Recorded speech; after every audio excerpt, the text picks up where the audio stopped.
नमस्कार, मैं हूं मोनिका जायसवाल और आप देख रहे हैं इंडिया न्यूज हरियाणा। हमारी इस खास पेशकश झरोखा में आप सभी का स्वागत है। इस हफ्ते करनाल को मुख्यमंत्री मनोहर लाल ने एक बड़ी सौगात दी है। सोमवार को करनाल में मुख्यमंत्री मनोहर लाल ने गप्पूवाला बाग में मिनी स्टेडियम का उद्घाटन किया। मिनी स्टेडियम को सरदार मीखा सिंह स्टेडियम नाम दिया गया है। इस स्टेडियम में हॉकी का ग्राउंड है, वॉलीबॉल का कोर्ट है और ओपन जिम है। मुख्यमंत्री मनोहर लाल ने कहा कि खिलाड़ियों के लिए टर्फ वाला हॉकी का ग्राउंड करनाल में बनाया जाएगा। वहीं गप्पूवाला बाग में खाली जगह में सामुदायिक सेंटर और लाइब्रेरी भी बनेगी। मनोहर लाल ने बच्चों के साथ मस्ती करते हुए भी इस दौरान नजर आए।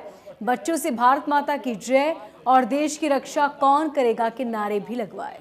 मिनी स्टेडियम का जो उद्घाटन हुआ है उसका यहाँ पर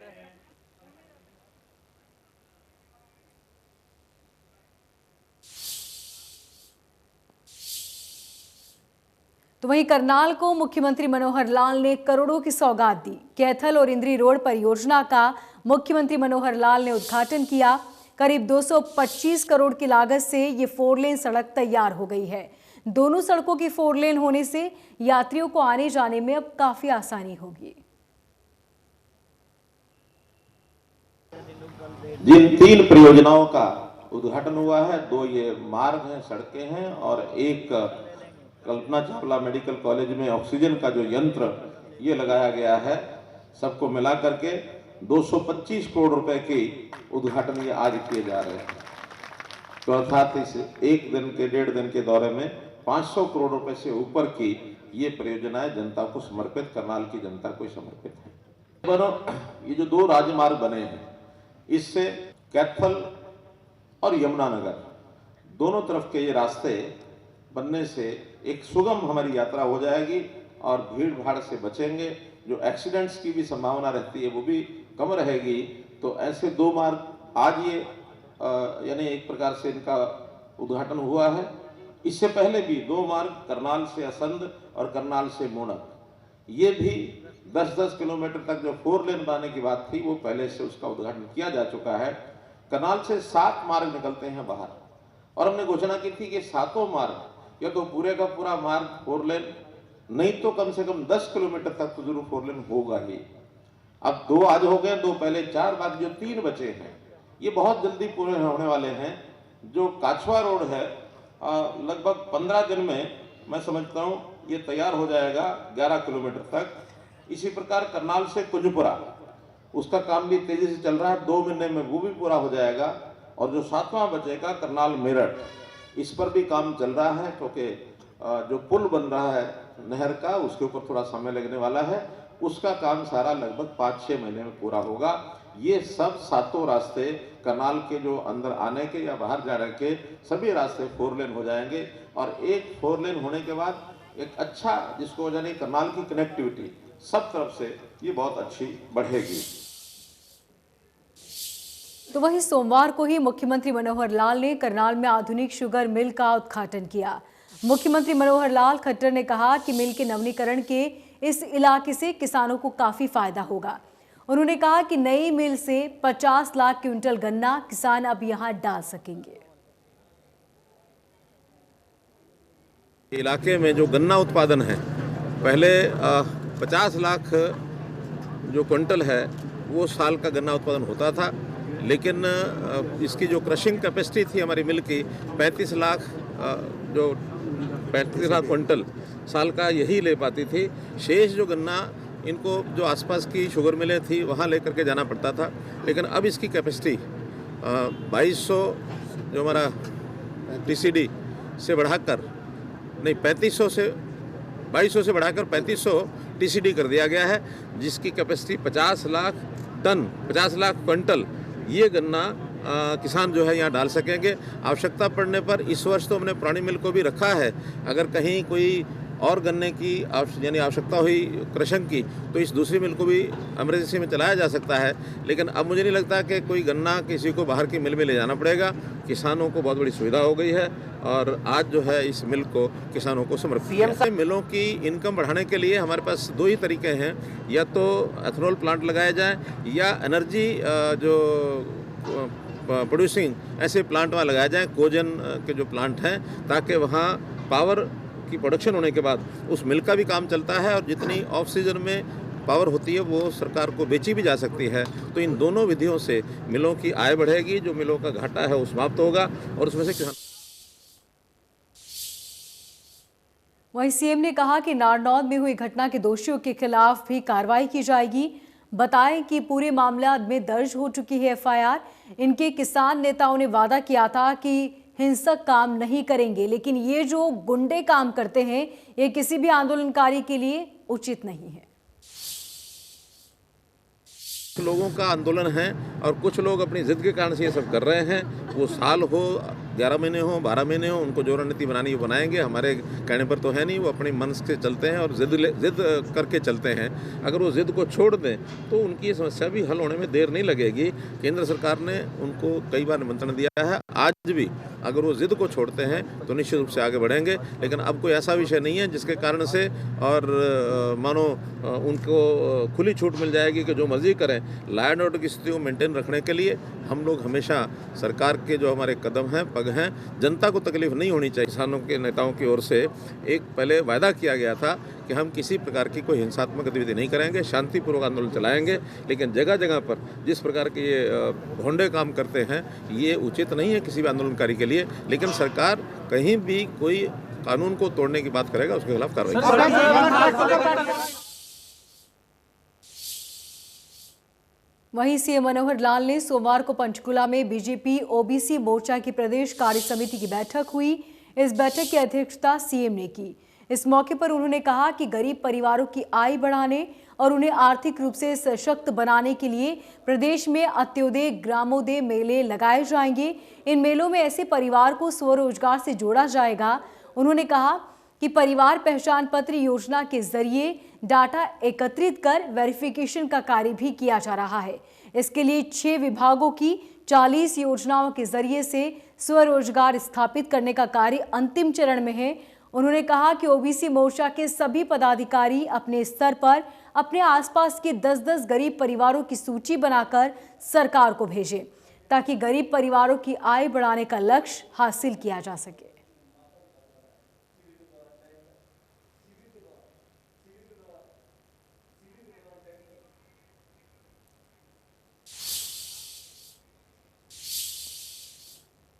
तो वहीं 75% रोजगार गारंटी कानून लागू होने पर डिप्टी सीएम दुष्यंत चौटाला ने सोमवार को चंडीगढ़ में एक प्रेस कॉन्फ्रेंस की। इस दौरान उन्होंने कहा कि 75% नौकरी में आरक्षण युवाओं के लिए लैंडमार्क साबित होगा। 15 जनवरी तक तमाम लोगों को अपनी एम्प्लॉयमेंट डिटेल अपलोड करनी होगी और इंडस्ट्री की मॉनिटरिंग क्लास 1 अफसर और जिले के डीसी करेंगे। अगर कोई कमी एक्ट के मुताबिक पाई जाती है तो 15 दिन में लेबर कमिश्नर रिव्यू देंगे। उन्होंने कहा कि पेट्रोल और डीजल पर वैट घटाकर जनता महंगाई से राहत महसूस कर रही है। डिप्टी सीएम दुष्यंत चौटाला ने फसल खरीद को लेकर बोला कि इस बार पिछले साल के मुकाबले ज्यादा खरीदी हुई। उन्होंने कहा कि भावांतर योजना के तहत किसानों को 600 रुपए अतिरिक्त दिए गए हैं।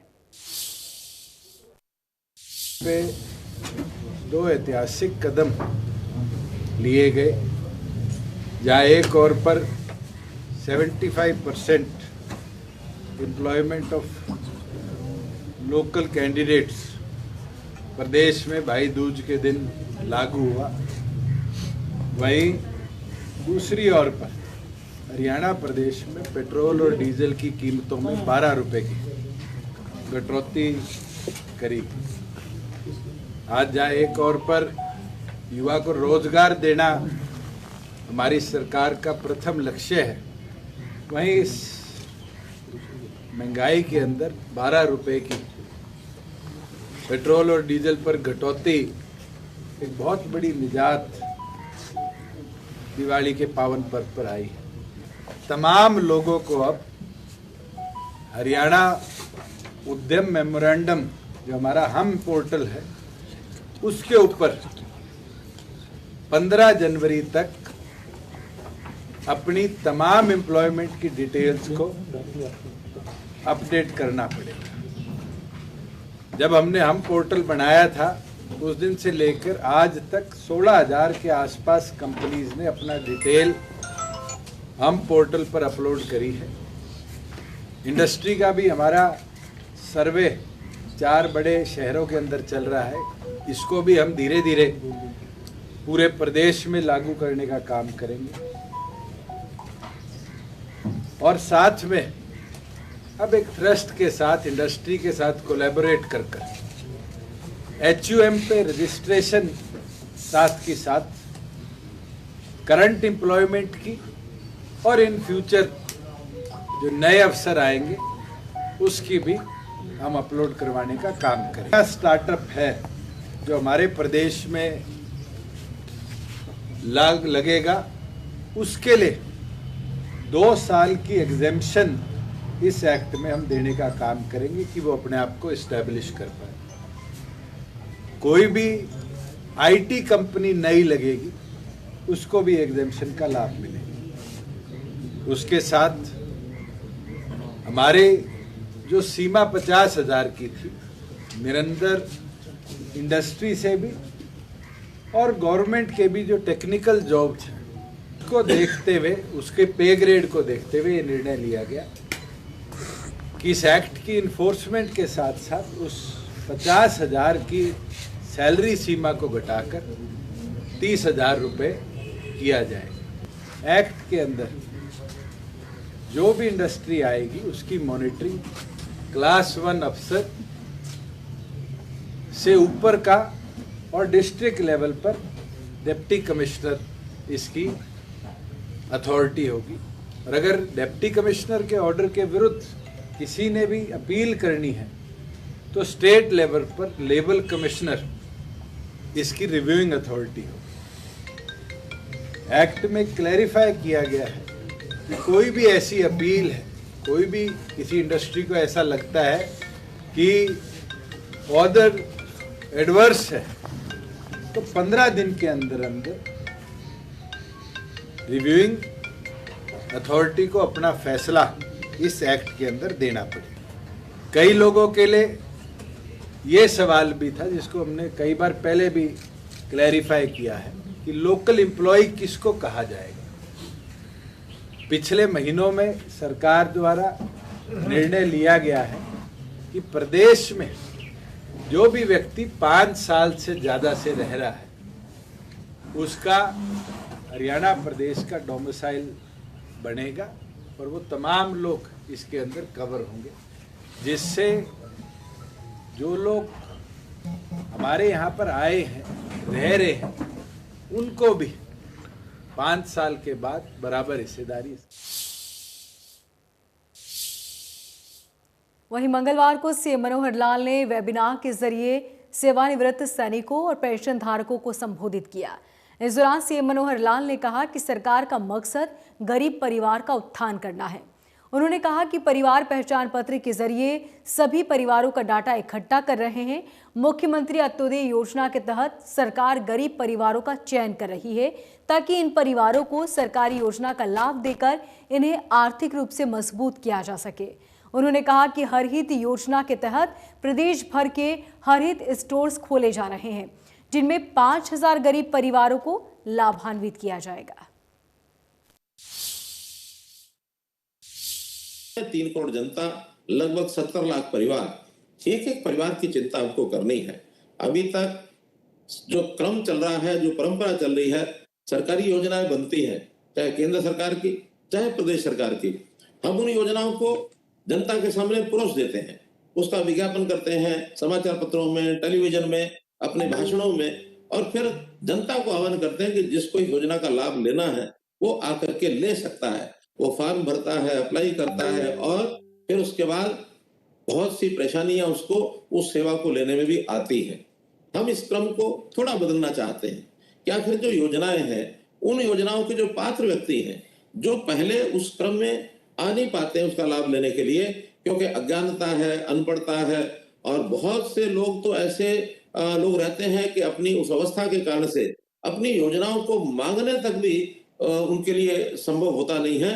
तो हम चाहते हैं कि हर परिवार की पहचान की जाए, सरकार की योजनाओं का लाभ किसको पहुंचना चाहिए। ऐसे परिवारों की पहचान करने के बाद सरकार क्यों ना उनके द्वार पर जाकर के उन योजनाओं का लाभ दे, चाहे वो शिक्षा का क्षेत्र है, चाहे स्वास्थ्य की बात है, चाहे रोजगार की बात है, ऐसी सब चीजें उस परिवार के द्वार तक पहुंचनी चाहिए। इस एक प्रकार की सोच को लेकर के और हम काम कर रहे हैं। इसके लिए एक अभियान चलाया हमने और वो अभियान है परिवार पहचान पत्र। परिवार पहचान पत्र के माध्यम से हरियाणा के सब परिवारों का एक डाटा ये हम इकट्ठा कर रहे हैं और इस डाटा को इकट्ठा करके उस परिवार के सदस्य, क्या उनकी आयु है, कहाँ वो काम करते हैं, ऑक्यूपेशन है तो क्या करते हैं, पढ़ाई करते हैं तो कौन सी कक्षा में करते हैं, सेवानिवृत्त हो गए हैं तो उसके बाद उनके समय का उपयोग कहाँ वो करते हैं, किसी परिवार की विशेष कोई कठिनाई है उसकी भी जानकारी और उनकी आर्थिक स्थिति क्या है, मुख्य रूप से इसका भी हम चिंतन करते हैं। उसके अंदर कुछ कैटेगराइजेशन हमने की है कि 50,000 रुपए तक वार्षिक आय किस परिवार की है, 1 लाख रुपए तक वार्षिक आय किस परिवार की है, 1,80,000 रुपए वार्षिक आय कितने परिवारों की है और इससे ऊपर वो परिवार किस स्थिति में पहुंच गए हैं। जब सारे परिवारों को, सब परिवारों को हम आर्थिक दृष्टि से उनका कैटेगराइजेशन नहीं करेंगे तो हमने किसको सरकार की योजनाओं का लाभ पहुंचाना है ये तब तक करना संभव नहीं है। अभी हरियाणा में एक नया प्रयोग हमने किया और वो है हर हित योजना। हर हित स्टोर ये जो खोले गए हैं, 71 स्टोर अभी हमने खोले हैं। प्रथम चरण में 2000 ऐसे स्टोर खोलने की हमारी योजना है, द्वितीय चरण में इनको 5000 करने की योजना है। ऐसे जो लोग इन योजनाओं को यानी इस स्टोर को अपनाने में रुचि दिखाएंगे, उनकी योग्यता यदि होगी तो उनका सिलेक्शन होगा। ऐसे 5000 परिवारों का लाभ इसमें दिला सकते हैं। इसी प्रकार से वीटा जो दूध की डेयरी है, इनके माध्यम से भी हम सोचते हैं कि हजारों दूध, क्योंकि बहुत बड़ी आवश्यकता इनको मिले होगी, तो इनके माध्यम से इनको भी यानी काम दिलाया जा सकता है। वहीं हरियाणा में डीएपी खाद की किल्लत को लेकर कृषि मंत्री जीपी दलाल ने दिल्ली में केंद्रीय रसायन एवं उर्वरक मंत्री मनसुख मंडाविया से मुलाकात कर खाद के विषय को लेकर विचार विमर्श किया। इस मौके पर कृषि मंत्री जीपी दलाल ने कहा कि हरियाणा में गेहूं और सरसों की बिजाई के लिए खाद की जरूरत है, जिस पर केंद्रीय मंत्री मनसुख मंडाविया ने भरोसा दिया और खाद की कोई कमी नहीं होने की बात कही। केंद्र सरकार ने 1 नवंबर से 15 नवंबर तक 26 रैक डीएपी खाद देने का सहमति दी थी, जिसमें 12 रैक प्रदेश को खाद के मिल चुके हैं और 14 रैक आगामी 1 सप्ताह के भीतर मिल जाएंगे। एक रैक में करीब 2600 मीट्रिक टन डीएपी खाद होता है। कृषि मंत्री जीपी दलाल ने बताया कि 15 नवंबर से लेकर 25 नवंबर के बीच प्रतिदिन 3 रैक डीएपी खाद राज्य को प्राप्त होंगे। इस आपूर्ति से प्रदेश में फसल बुआई के लिए जितनी भी डीएपी खाद की जरूरत है वो पूरी हो जाएगी। और साथ ही उन्होंने किसानों से अपील की है कि जितनी भी खाद की जरूरत हो उतना ही ले, उससे ज्यादा न ले। मैंने दिल्ली में 3 अलग अलग केंद्रीय मंत्रियों से मुलाकात की। प्रमुख रूप से उनमें हमारे जो उर्वरक और फर्टिलाइज़र खाद के जो मंत्री हैं मनसुख भाई मांडविया जी, उनसे मिलना हुआ और हरियाणा में खाद डीएपी की उपलब्धता के बारे में चर्चा की। और खुशी की बात यह है कि उन्होंने ये हमें जो वायदा किया है कि आने वाले सप्ताह में हर रोज़ हरियाणा को 1.5 से 2 लाख बोरियां डीएपी की मिलेंगी। कम से कम 3 रैक हर रोज़ आएंगे और पूरे सप्ताह में किसी भी तरह की खाद की कमी किसान को नहीं रहने देंगे। मेरी हरियाणा के किसान भाइयों से प्रार्थना है कि आप शांति बना के रखें। हर आदमी को, मैंने पहले भी बताया है कि हर खेत को ज़रूरत के मुताबिक खाद उपलब्ध करवाना हरियाणा सरकार की जिम्मेदारी है, वो हम पूरा करेंगे। इतना ही हो सकता है कि एक दिन आगे पीछे हो जाए, आपको चिंता करने की कोई ज़रूरत नहीं है। आपको पूरी मात्रा में पिछले साल से ज़्यादा खाद जो है उपलब्ध कराएंगे। भारत सरकार ने पिछले साल से 10% ज़्यादा खाद जो है हमें अलॉट किया है और खाद आपको मिलेगा। हरियाणा के मुख्यमंत्री मनोहर लाल ने कहा कि राज्य सरकार के मिशन अंत्योदय में श्री विश्वकर्मा कौशल विश्वविद्यालय दुधौला की महत्वपूर्ण भूमिका रहेगी और इसी कड़ी में 22 नवंबर से 15 दिसंबर तक 170 अंत्योदय ग्रामोदय मेले लगाए जाएंगे, जिनके जरिए 1 लाख युवाओं को रोजगार उपलब्ध कराने का लक्ष्य रखा गया है। मुख्यमंत्री विश्वविद्यालय में चल रहे कार्यों की प्रगति को लेकर एक समीक्षा बैठक की अध्यक्षता कर रहे थे। मुख्यमंत्री ने विश्वविद्यालय की कुलपति राज नेहरू को कहा कि हर अत्योदय ग्रामोदय मेले में कौशल विश्वविद्यालय के 10 कर्मचारी अपना स्टॉल लगाकर स्किल की जानकारी लोगों को दें, ताकि वे अपने कौशल के अनुरूप रोजगार प्राप्त कर सके, जो कि प्रशिक्षित संस्थान विश्वविद्यालय से संबंधित है। उन्हें भी स्किल्स ट्रेनिंग के लिए विद्यार्थियों को भेजा जाए। इसके अलावा जिन ट्रेनिंग संस्थानों में विद्यार्थियों को भेजा जाता है, उनका डाटा भी रखा जाए। इसके लिए विश्वविद्यालयों में बाकायदा सेल बनाए जाएंगे, जो कि इन सभी गतिविधियों पर पूरी नजर रखेंगे।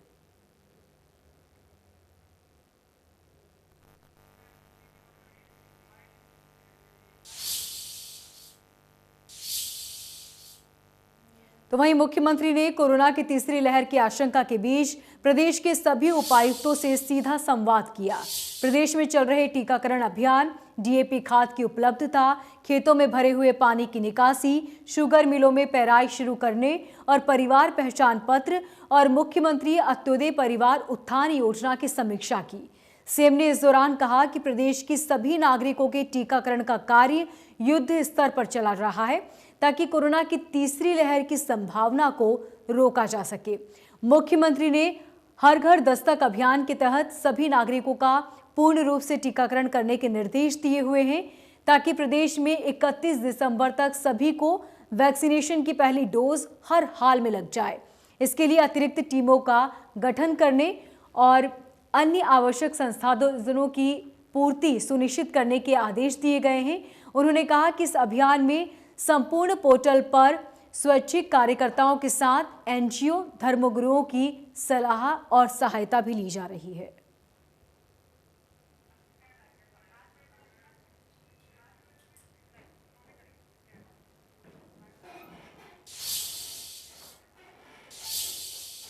इस बुलेटिन में फिलहाल इतना ही। देखते रहिए इंडिया न्यूज़ हरियाणा।